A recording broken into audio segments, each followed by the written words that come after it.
Alors, il faut savoir qu'il y a eu 2 étapes dans la reconnaissance du harcèlement. Alors déjà, il y a eu une loi en 2014 qui a reconnu le cyberharcèlement comme étant du harcèlement, mais comme étant une circonstance aggravante. Pourquoi aggravante? Parce que le cyberharcèlement est plus grave que le harcèlement classique dont on a bien l'habitude, parce qu'il vous suit partout, il vous suit chez vous, peu importe tout critère géographique ou temporel, même si vous fermez vos réseaux sociaux, tout le monde le voit, on vient vous en parler, on croit bon vous devoir venir vous donner un avis, parfois pas toujours adapté, voire même parfois de vous juger, et on finit par s'isoler jusqu'à parfois commettre l'irréparable. Ce qu'il y a aussi, c'est que lorsqu'on subit une humiliation sur les réseaux sociaux, tout le monde le voit, c'est-à-dire que sa famille, ses amis, ses employeurs, tout le monde est au courant, on ne peut pas fermer ses réseaux parce qu'on vient forcément vous en informer. Donc oui, c'est une circonstance aggravante et la loi l'a reconnue en 2014. Ça veut dire qu'on encourt 2 ans d'emprisonnement et 30 000 € d'amende. Le droit est allé plus loin encore en 2018 lorsqu'il a reconnu pour la première fois les raids numériques. Par raid numérique, j'entends tout ce qui est harcèlement de meute. Ça veut dire par exemple un individu qui va poster un message sur Twitter et ce message va être ensuite suivi de 500 autres messages de personnes qui trouvent ça rigolo et qui initient par exemple un raid numérique contre un autre individu. On peut être condamné pour un seul message qui va initier un raid numérique et ça c'est très important de le dire parce qu'on n'imagine pas nécessairement qu'on peut être condamné pour un seul message et on risque exactement la même peine par rapport à ça. Alors, il faut savoir que dans ce dossier, on est dans un cas de harcèlement d'une exceptionnelle ampleur, d'une exceptionnelle violence et d'une exceptionnelle intensité. Dans ce dossier, il y a plus de 5000 éléments, ce qui est considérable parce que le prévenu a multiplié les plateformes YouTube, Twitter, Twitch, je dois certainement en oublier, enfin bref, toutes les plateformes qu'il a pu utiliser. On a des heures de vidéos YouTube, des heures de live Twitch nocturnes organisées en plein milieu de la nuit, évidemment non rediffusées pour échapper à la vigilance des parties civiles et pour pouvoir organiser des raids numériques tranquilles sans être inquiétés. On a des centaines de tweets, de retweets aussi, puisqu'il ne faut pas oublier que le fait de retweeter quelque chose, un commentaire haineux est également répréhensible. Et on a aussi beaucoup de stories Instagram par lesquelles il appelait notamment ses abonnés à effectuer ces raids numériques. Oui, alors j'ai même reçu des messages pendant l'audience. D'ailleurs, mon conseiller en a lu un, j'en lis un exemple. J'ai reçu hier donc à 17h. Alors, grosse pute, as-tu sucé plus ou plus de bites que ton sous-être de paternelle et ta salope de mère pour faire carrière?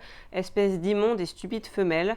Va bien manger tes grands morts, sale sourasse. Saloperie de sac à foutre que tu es. Telle mère, telle fille. Une belle famille de déchets. Et ce même personnage m'a envoyé, là, il y a un quart d'heure, un nouveau mail intitulé Sale pute juive. À la douche, sale crasseuse. Putride verminioutre que tu es. Voilà. Il faut savoir que l'objet de ce procès n'est pas la liberté d'expression, l'humour ou la critique.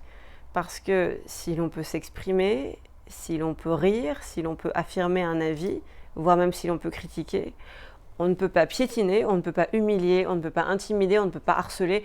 Tout simplement, on ne peut pas pousser un être humain dans ses retranchements. Le cyberharcèlement, ce n'est pas la liberté d'expression. Je pense que tout est dit.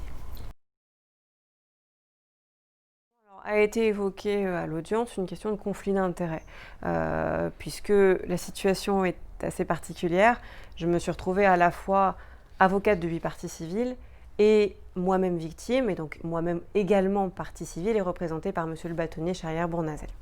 Et cet argument a été évoqué à la barre par mon contradicteur qui a dit que je ne devais pas normalement avoir le droit de plaider. Alors la question a été réglée très simplement par l'Ordre des avocats de Paris puisque c'est à eux de régler cette question. C'est une question ordinale qui doit être réglée par l'Ordre qui détermine si oui ou non il y a un conflit d'intérêts. Et ce qu'ils ont estimé, c'est qu'il n'y en avait pas, étant donné que j'avais été victime de la même personne que mes clients, pour les mêmes faits, enfin des faits supplémentaires, étant donné qu'il y avait violence sur avocat sans ITT et également déstabilisation de la clientèle du cabinet d'avocats, et que Pour faire se déporter un avocat, il suffirait dans ce cas-là d'injurier la partie adverse pour le forcer à se déporter ou à ne pas faire valoir ses droits en justice et à ne pas porter plainte.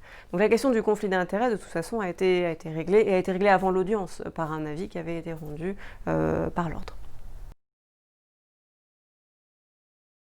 Plusieurs intérêts. Alors évidemment, le premier est financier, étant donné que ses vidéos YouTube, il a une très grosse communauté sur YouTube, cet individu, 146 000 abonnés, aujourd'hui il est à 150 000 quand même, et il monétise ses vidéos sur YouTube. Donc forcément, plus il y a de vues sur les vidéos, plus il y a de buzz, plus ça apporte de la monétisation. Et puis, je pense qu'on a aussi un aspect peut-être plus sociologique, dirais-je, plus l'aspect de communauté. C'est-à-dire qu'on parle souvent des influenceurs qui ont une communauté, et alors, je m'avance peut-être, mais être à la tête, entre guillemets, d'une communauté, lui qui se présente comme le dictateur du Wakanda, le pays imaginaire de Black Panther, ou qui se présente comme Voldemort avec ses mange-morts, eh bien, a créé par là même sa communauté avec ses suiveurs, ses abonnés, qui écoutent tout ce qu'il dit. Donc cet aspect de communauté, il est très important, et on le voit notamment dans certains forums où cet aspect de communauté ressort beaucoup. Et quand on attaque certains forums, par exemple, on voit que les abonnés, les personnalités, les membres de la communauté vont s'ériger pour protéger ceux à quoi ils appartiennent. Donc il y a ce sentiment d'appartenance aussi qui est, je pense, très important, et il a voulu fédérer autour de lui un certain nombre d'individus. Je pense aussi dans cette optique, dans cette idée d'avoir une communauté importante. Déjà, je dirais qu'elles sont soulagées. Soulagées parce qu'elles ont été reconnues en tant que victimes devant la justice, ce qui est très important. Soulagées également parce que la justice a rendu une décision qui est appelée à dépasser les frontières du tribunal de Versailles et a montré déjà à cet individu qu'il faut arrêter son harcèlement. Donc ça, déjà, c'est très important. Soulagées également parce qu'elles vont aussi pouvoir exprimer leur voix, ce que nous n'avons pas pu faire pendant 1 an et demi, puisque j'avais donné comme consigne à mes clients, et je m'étais appliquée la même à moi-même, de ne pas parler, de ne pas répondre, parce que c'est comme ça qu'on fait des erreurs, c'est comme ça qu'on s'énerve, et qu'on publie des choses qui vont être sorties de leur contexte, ou qu'on va regretter par la suite, et qui peuvent ensuite être utilisées contre nous.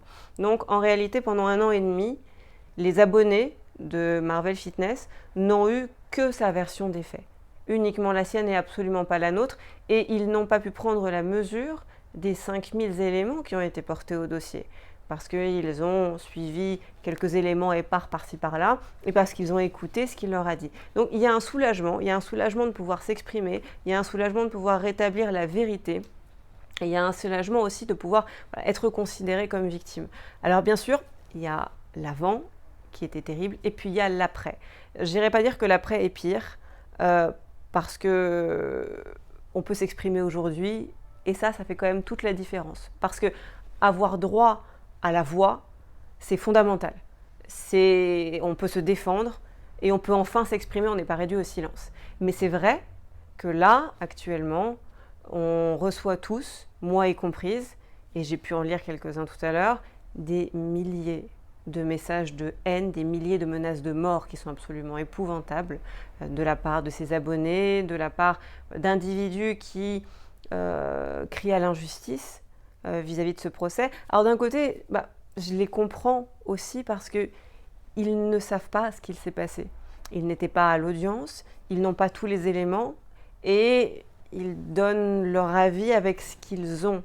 Et c'est pour ça que c'est important d'en parler, c'est important de montrer ce qui s'est vraiment passé, c'est important aussi de montrer que le cyberharcèlement n'est pas une maladie imaginaire virtuelle, c'est une réalité qui peut blesser, qui peut même tuer. On a eu des exemples, on a Marion Fraisse en 2013 qui s'est suicidée, une des plaignantes a d'ailleurs été au bord du suicide.